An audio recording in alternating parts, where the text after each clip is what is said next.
Okay, so this one I'll be really quick, and I leave some of the slides for people to look at. But anyways, this is essentially just an advertisement, a project that we have, which hopefully can help support what this community is trying to do. So we're not asking; we're mainly trying to. Oops, I hate how that works sometimes. Trying to contribute. Okay, so we recently got a grant from the National Science Foundation of the United States for a project called FAIROS-HEP. And I apologize for those that have heard a similar talk, but FAIROS is an acronym. The FAIR are the FAIR principles for findable, accessible, interoperable, and reusable, which are kind of refinements on how to make open science be more useful. And then it's kind of then paired with just the general push towards open science as a whole. So FAIROS was a call within the National Science Foundation where they were looking for different communities that were trying to kind of advance these principles. So we put in a proposal to NSF to focus on the high physics community.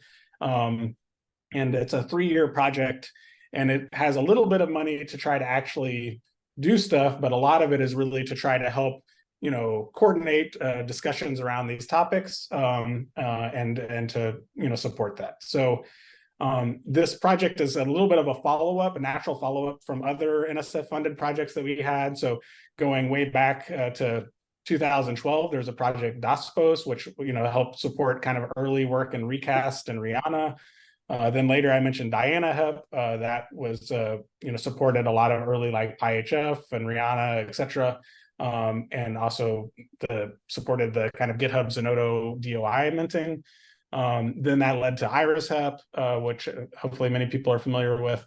There was another side project called ScaleFin that also was helping support RIANA, and now there's this FAIROS-HEP one.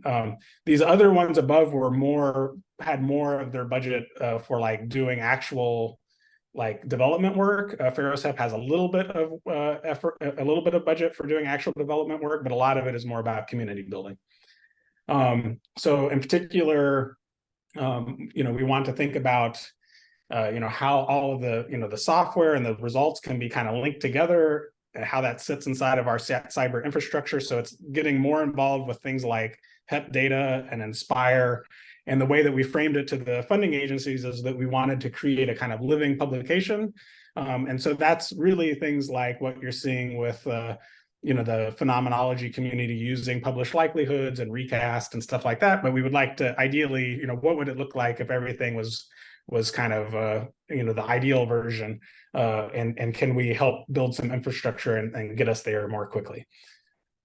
So that's what we're trying to do. We had a kickoff workshop about a year ago.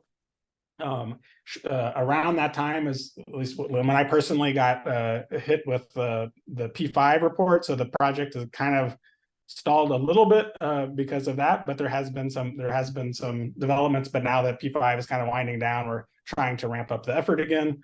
But in that meeting, we did kind of focus on kind of what's going on, and we did come up with some specific technical recommendations, and there's been some follow-up work there.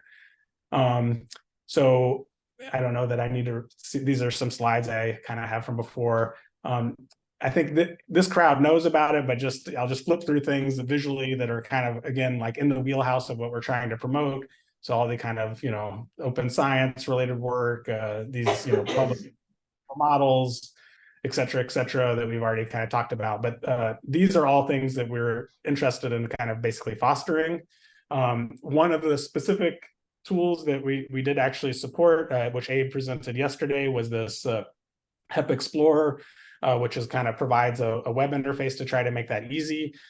So we are certainly interested in getting input from this group about like, what should we do to this tool to make it more useful? Like very happy to figure out how to, combine efforts with the Volcker if, to avoid duplication, or to try to, aim at a slightly different use case or whatever is the most useful.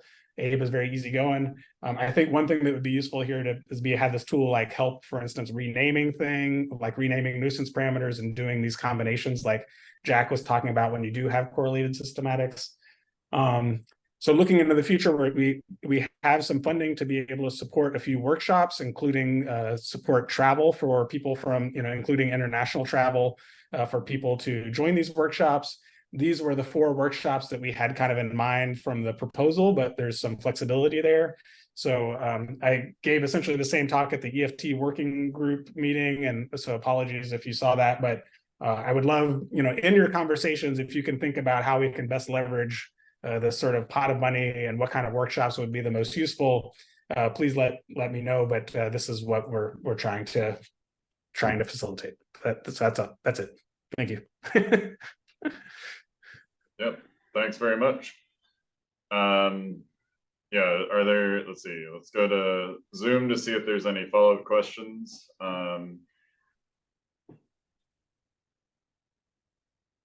It looks like no, and questions from the room. Karsten? I have maybe what is not so much a question and more a comment. I mean, Kyle, you for sure know this, but maybe for the others in the room.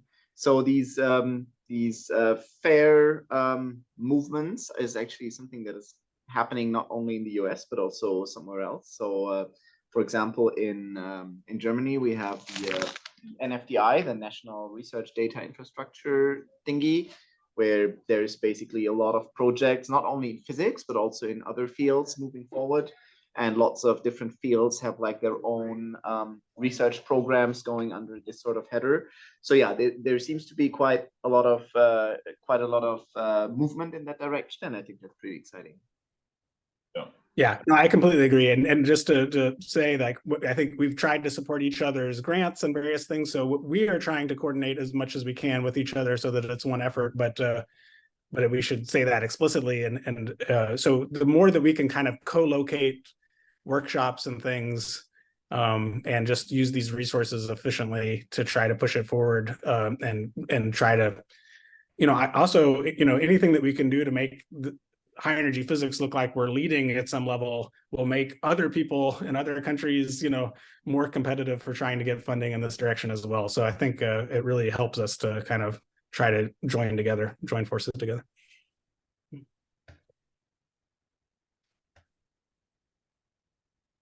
Any other questions or comments?